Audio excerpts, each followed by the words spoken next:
வணக்கம் நண்பர்களே, இன்றைய காணொலியில் நம்ம என்ன பார்க்க போகிறோன்னா மைக்ரோசாஃப்ட் SQL சர்வரை எப்படி கனெக்ட் பண்ணுறது using SQL server management studio. அந்த அப்ளிகேஷனை யூஸ் பண்ணி நம்ம எப்படி மைக்ரோசாஃப்டோடைய டேட்டா பேஸை எப்படி நம்ம கனெக்ட் பண்ணுறது அப்படிங்கிறத பற்றி தான் இந்த டியூட்டோரியலில் நம்ம பார்க்க போகிறோம்.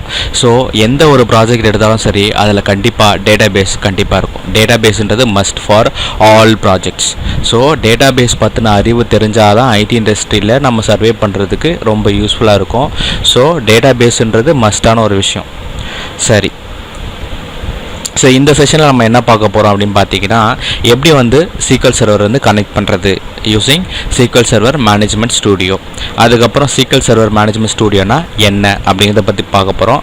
அதுக்கப்புறம் டிஃப்ரெண்ட் ஆத்தென்டிகேஷன் மெத்தட் நம்ம பார்க்க போகிறோம். இவ்வளோ தான் இந்த டியூட்டோரியல் நம்ம பார்க்க போகிறோம்.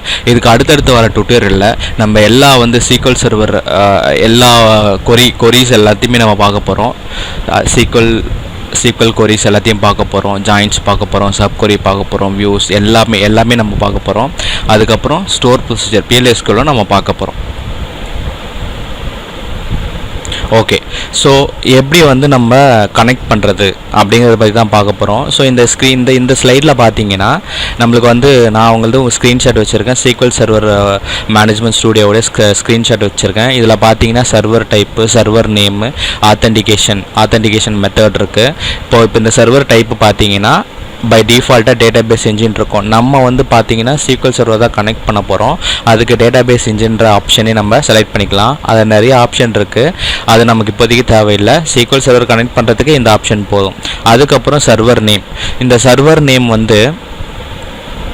நம்ம டாட் அப்படின்னு கொடுத்துட்டோன்னா இது லோக்கலில் தான் பாயிண்ட் அவுட் பண்ணோம். அந்த டாட்டுன்ற விஷயம் லோக்கலில் பாயிண்ட் அவுட் பண்ணோம். நம்ம இது இந்த SSMS, அதாவது SQL சர்வர் மேனேஜ்மெண்ட் ஸ்டூடியோன்றது ஒரு கிளைண்ட் யூஸ் பண்ணுற ஒரு டூல். இதை வச்சு தான் SQL சர்வரை கனெக்ட் பண்ணுவாங்க. ஜஸ்ட் கனெக்ஷனுக்கு தான் நம்ம இதை யூஸ் பண்ணுறோம். இது சர்வர் கிடையாது. இதை யூஸ் பண்ணி சர்வரை நம்ம கனெக்ட் பண்ணிக்கிறோம். அந்த சர்வர் டேட்டாபேஸ் சர்வர் என்ன பண்ணுவாங்க, தனியாக சென்ட்ரலைஸ்டு சர்வரில் டேட்டாபேஸை இன்ஸ்டால் பண்ணியிருப்பாங்க. அந்த டேட்டாபேஸை கனெக்ட் பண்ணுறதுக்கு நம்ம யூஸ் பண்ணுற ஒரு டூல் தான் SQL server management studio. So இந்த என்னுடைய சிஸ்டமில் நான் என்ன பண்ணியிருக்கேன், SQL சர்வரையும் இன்ஸ்டால் பண்ணியிருக்கேன். அதுக்கப்புறம் SQL சர்வர் மேனேஜ்மெண்ட் ஸ்டூடியோ இந்த டூலையும் நான் இன்ஸ்டால் பண்ணியிருக்கேன். இதை யூஸ் பண்ணி அந்த சர்வரை நம்ம கனெக்ட் பண்ணுறதுக்கு நம்ம சர்வருடைய நேம் லோக்கல் அப்படின்னு கொடுக்கலாம். ப்ராக்கெட் லோக்கல் க்ளோஸ் ப்ராக்கெட் கொடுத்தாலும் ஒர்க் ஆகும், இல்லாட்டி டாட் கொடுத்தாலும் ஒர்க் ஆகும், இல்லாட்டி இந்த 127.0.0.1 இந்த ஐபி அட்ரஸ் கொடுத்தாலும் ஒர்க் ஆகும். இது லூப் பேக் ஐபி அட்ரஸ்ன்னு சொல்லுவாங்க. இந்த மூணுத்தில் ஏதாவது ஒன்று கொடுக்கலாம். நான் ப்ரிஃபர் பண்ணுறது டாட் ஆர் லோக்கல் கொடுத்தீங்கன்னா இது ஈஸியாக கனெக்ட் ஆகிடும். Next authentication. பொதுவாக ஆத்தென்டிகேஷன் எதுக்காக நம்ம ஆத்தென்டிகேட் பண்ணுறோம், ஆத்தென்டிகேஷன் எதுக்காக கொடுக்குறோம் அப்படின்னா செக்யூர் பண்ணுறதுக்கு, நம்மளுடைய அப்ளிகேஷன் செக்யூர் பண்ணுறதுக்கு. வேறு யார் வேணாலும் நம்ம அப்ளிகேஷன் ஆக்சஸ் பண்ணக்கூடாது. பொதுவாக நம்ம ஒரு வீடு இருக்குன்னா அந்த வீட்டுக்கு நம்ம கதவை வச்சு கதவை சாத்தி பூட்டுறோம் இல்லையா. ஸோ யாருக்கிட்ட கீ இருக்கோ அவங்களால தான் அந்த வீட்டுக்குள்ளே போக முடியும். அந்த மாதிரி ஒரு டேட்டா பேஸாக இருந்தாலும் சரி, எந்த ஒரு அப்ளிகேஷனாக இருந்தாலும் சரி, இல்லை ஏதோ ஒரு வெப்சைட்டாக இருந்தாலும் சரி, அதில் கண்டிப்பாக ஆத்தென்டிகேட் பண்ணுவாங்க. நீங்கள் வேலிட் யூஸராக இருந்தால் மட்டும் தான் நம்ம உள்ள அலோவ் பண்ணுவாங்க. ஸோ இப்போ நம்ம இந்த ஆத்தென்டிகேஷன் நம்ம என்ன செட் பண்ணியிருக்கோம், விண்டோஸ் ஆத்தென்டிகேஷன் செட் பண்ணியிருக்கோம். எதுக்காக விண்டோஸ் ஆத்தென்டிகேஷன் செட் பண்ணியிருக்கோம்னா, விண்டோஸ் இது பார்த்தீங்கன்னா விண்டோஸுடைய ப்ராடக்ட். ஸோ இந்த ப்ராடக்ட் என்ன பண்ணோன்னா, நம்ம விண்டோஸ் லாகின் பண்ணுறதுக்கு யூஸ் பண்ணோம் இல்லையா கிரெடென்ஷியல், அந்த கிரெடென்ஷியலையே இந்த ப்ராடக்ட் ஓப்பன் பண்ணுறதுக்கு இது யூஸ் பண்ணிக்கும். ஸோ நம்ம ஸ்பெசிஃபிக்காக டேட்டாபேஸை கனெக்ட் பண்ணுறதுக்கு நம்ம எந்த ஒரு யூசர் நேம் பாஸ்வேர்டும் கொடுக்க தேவையில்லை. நம்ம விண்டோஸ் ஆத்தென்டிகேஷன் யூஸ் பண்ணுறதா இருந்தால், இல்லாட்டி நம்ம SQL சர்வர் ஆத்தென்டிகேஷனும் அங்கே நம்ம கொடுக்கலாம். அப்படி SQL சர்வர் ஆத்தென்டிகேஷன் கொடுக்கணுன்னா அதுக்கு கண்டிப்பாக யூசர் நேம் பாஸ்வேர்டு கொடுத்தா மட்டும்தான் இதை நம்மளை அலோவ் பண்ணும்.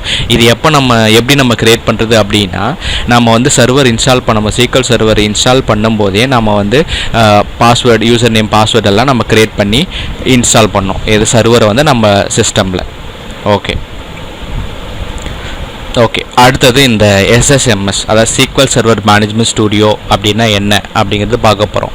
நான் முன்னாடியே சொன்ன மாதிரி இந்த SQL சர்வர் மேனேஜ்மெண்ட் ஸ்டூடியோ அப்படிங்கிறது ஒரு கிளைண்ட் டூல்.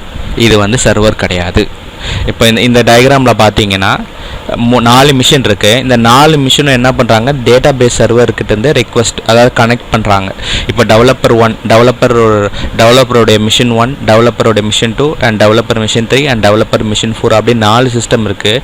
அந்த 4 சிஸ்டம்லேயும் இந்த SSMS வந்து இன்ஸ்டால் பண்ணியிருக்காங்க. இது வந்து கிளைண்ட் டூல். ஸோ அந்த கிளைண்ட்டை யூஸ் பண்ணி அதே மாதிரி டேட்டாபேஸ் சென்ட்ரலைஸ்டு டேட்டாபேஸ் சர்வரையும் ஹோஸ்ட் பண்ணியிருக்காங்க. இப்போ நம்ம கிளைண்ட் டூல்ல இருந்து நம்ம வந்து இந்த சர்வரை வந்து கனெக்ட் பண்ணுறதுக்கு இந்த SSMS வந்து யூஸ் பண்ணுறோம். இதே மாதிரி தான் எத்தனை யூசர்ஸ் இருக்காங்களோ அவங்க எல்லாருமே இந்த சர்வரை வந்து கனெக்ட் பண்ணி அவங்க வந்து டேட்டாபேஸை வந்து ஆக்சஸ் பண்ணுவாங்க. டேட்டாபேஸ் DB ஆப்ஜெக்ட்ஸை வந்து ஆக்சஸ் பண்ணுவாங்க. சரி, டேட்டாபேஸ்னால் என்ன?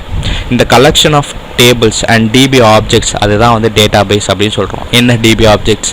DB ஆப்ஜெக்ட்ஸ்னால் ஒன்றும் இல்லை, நம்ம யூஸ் பண்ணுற வியூ, ஸ்டோர் ப்ரொசீஜர், அதுக்கப்புறம் ட்ரிகர்ஸு, டேபிள்ஸ் எல்லாமே, இது எல்லாமே டேட்டாபேஸ் ஆப்ஜெக்ட்ஸ். ஸோ இதுக்கப்புறம் வர கிளாஸில் வந்து நாம் வந்து டீட்டெயில்டாக பார்க்க போகிறோம். இப்போ வந்து இது எப்படி கனெக்ட் பண்ணுறது நம்ம வந்து ப்ராக்டிக்கலாக பார்க்கலாம். ஸோ உங்கள் ஸ்டார்ட் மெனுவில் வந்து SQL Server மேனேஜ்மெண்ட் ஸ்டூடியோ அப்படின்னு டைப் பண்ணிங்கன்னா Microsoft SQL Server management studio அப்படின்னு வருது. நான் யூஸ் பண்ணுற வேர்ஷன் பார்த்தீங்கன்னா 18. இதுதான் வந்து இப்போதைக்கு கரண்ட்டாக இருக்கிற லேட்டஸ்ட் வேர்ஷன். நான் இதை வந்து ஆல்ரெடி ஓப்பன் பண்ணிட்டேன், உங்களுக்கு வந்து காட்டுறேன். இது ஓப்பன் பண்ணிட்டேன். நீங்கள் ஓப்பன் பண்ண உடனே உங்களுக்கு வந்து இந்த கனெக்ஷன் ஆப்ஜெக்ட் எக்ஸ்ப்ளோரர் இந்த மாதிரி தான் வரும். ஸோ நான் முன்னாடி சொன்ன மாதிரி சர்வர் டைப் வந்து டேட்டாபேஸ் என்ஜின் வச்சுக்கோங்க. ஏன்னா நம்ம வந்து டேட்டாபேஸை தான் நம்ம கனெக்ட் பண்ண வரோம். இதை தவிர்த்து வேறு என்னெல்லாம் இருக்குதுன்னு பார்த்தீங்கன்னா அனாலிசிஸ் சர்வீஸ் இருக்குது, ரிப்போர்ட்டிங் சர்வீஸ் இருக்குது, இன்டகிரேஷன் சர்வீஸ் இருக்குது, இந்த மாதிரி நிறைய சர்வீஸ் இருக்குது. அதெல்லாம் பின்னாடி வர மாடியூலில் நம்ம பார்க்கலாம். இப்போதைக்கு நம்ம டேட்டாபேஸை கனெக்ட் பண்ணுறதுக்கு டேட்டாபேஸ் என்ஜின் அப்படின்னு செலக்ட் பண்ணுறோம். நான் இதுக்கு முன்னாடி சொன்ன மாதிரி தான், எதர் நீங்கள் லோக்கல் வச்சுக்கலாம், இல்லாட்டி டாட் வச்சுக்கலாம், இல்லாட்டி அந்த IP அட்ரஸ்க்கும் வச்சுக்கலாம். உங்களுக்கு எது வேணாலும் வச்சுக்கலாம். இது என்ன பண்ணும், நம்ம இந்த லோக்கல் மிஷின்லேயே இன்ஸ்டால் பண்ண அந்த சர்வரோட கனெக்ட் பண்ணுறதுக்காக ஆத்தென்டிகேஷன், விண்டோஸ் ஆத்தென்டிகேஷன் நம்ம கொடுத்துக்கலாம். இல்லாட்டி நான் SQL Server ஆத்தென்டிகேஷன் கொடுத்தேன்னா இது வந்து என்னுடைய லாகினும் பாஸ்வேர்டும் கேட்கும். ஸோ நம்ம பெட்டர் விண்டோஸ் ஆத்தென்டிகேஷன் கொடுத்துட்டு கனெக்ஷன் கொடுத்துட்டோன்னா இந்த ஆப்ஜெக்ட் எக்ஸ்ப்ளோரர் ஓப்பன் ஆகும். ஸோ இந்த ஆப்ஜெக்ட் எக்ஸ்ப்ளோரரில் இதுதான் நம்மளுடைய டேட்டாபேஸ். இந்த லோக்கல்னு இருக்கு இல்லையா, இதுதான் வந்து நம்மளுடைய டேட்டாபேஸ் சர்வர். நம்ம வந்து நம்மளுடைய இந்த டெஸ்க்டாப்பில் இந்த லேப்டாப்பில் தான் நம்ம வந்து இன்ஸ்டால் பண்ணியிருக்கோம். இந்த லோக்கல் மிஷினில் தான் நம்ம இன்ஸ்டால் பண்ணியிருக்கோம். அந்த லோக்கல் மிஷின்லேருந்து அங்கேயே நம்ம SQL Server மேனேஜ்மெண்ட் ஸ்டூடியோவை இன்ஸ்டால் பண்ணி அது மூலியமாக இந்த லோக்கல் சர்வரை வந்து நம்ம கனெக்ட் பண்ணிக்கிறோம். இதை நம்ம எக்ஸ்பேண்ட் பண்ணும்போது நமக்கு வந்து இங்கே பார்த்தீங்கன்னா டேட்டாபேஸ்னு ஒரு ஃபோல்டர் இருக்குது. இதுதான் வந்து டேட்டாபேஸ், அதாவது சிஸ்டம் டிஃபால்ட்டு டேட்டாபேஸ், பை டிஃபால்ட்டாக இருக்கிற டேட்டாபேஸ், சிஸ்டமோட டேட்டாபேஸ். இதில் பார்த்தீங்கன்னா மாஸ்டர் அப்படின்னு ஒரு டேட்டாபேஸ் கிரியேட் பண்ணியிருக்காங்க. மாடல், MSDB, TempDB இதெல்லாம் வந்து டேட்டாபேஸ். இப்போ நம்ம புதுசாக ஒரு டேட்டாபேஸ் கிரியேட் பண்ணால் ரைட் கிளிக் பண்ணிவிட்டு இந்த டேட்டாபேஸை ரைட் கிளிக் பண்ணிவிட்டு நியூ டேட்டாபேஸ் அப்படின்னு கிளிக் பண்ணிட்டோன்னா நம்மளால் வந்து புது டேட்டாபேஸ் வந்து கிரியேட் பண்ண முடியும். டிபெண்டிங் அப்பான் ஸ்பீடுக்கு ஏற்ற மாதிரி இது வந்து ரியாக்ட் ஆகும். அது சீக்கிரமாக ஓப்பன் ஆகுது, லேட்டாக ஓப்பன் ஆகுது, இதெல்லாம் உங்களுடைய கம்ப்யூட்டருடைய ஸ்பீடை பொறுத்து. சரி, இதெல்லாம் நம்ம நெக்ஸ்ட் செஷனில் பார்க்கலாம். இதுதான் வந்து SQL Server management studio client tool. ஒரு டேட்டாபேஸோட கனெக்ட் பண்ணுறதுக்கு நம்ம யூஸ் பண்ணுற டூல். இது மட்டும் ஞாபகம் வச்சுக்கோங்க. இப்போ இதில் பார்த்தீங்கன்னா நீங்கள் புதுசாக ஓப்பன் பண்ணி இந்த மாதிரி தான் இருக்கும். நம்ம ஒரு கொரி விண்டோ வந்து ஓப்பன் பண்ணோம். நம்ம ஏதாவது ஒரு டேட்டாபேஸோட கனெக்ட் பண்ணி நம்ம ஏதாவது ஒரு டேபிள் இருக்க வேல்யூஸ்லாம் பார்க்கணும். அதுக்கு பார்த்தீங்கன்னா கொரி விண்டோ அப்படின்ற ஒரு ஆப்ஷன் இருக்குது. இதை கிளிக் பண்ணிங்கன்னா இந்த கொரி விண்டோ ஓப்பன் ஆகும். ஸோ இந்த இடத்துல தான் வந்து நம்ம டேபிள் கிரியேட் பண்ணுறது இருந்தாலும் பண்ணிக்கலாம். ஸோ இந்த டூல் யூஸ் பண்ணால் நம்ம வந்து கிராஃபிக்கலாகவும் பண்ணிக்கலாம், கொரி மூலியமாகவும் பண்ணிக்கலாம். இது வந்து கொரி விண்டோ, அதுக்கான கொரி விண்டோ. ஓகே,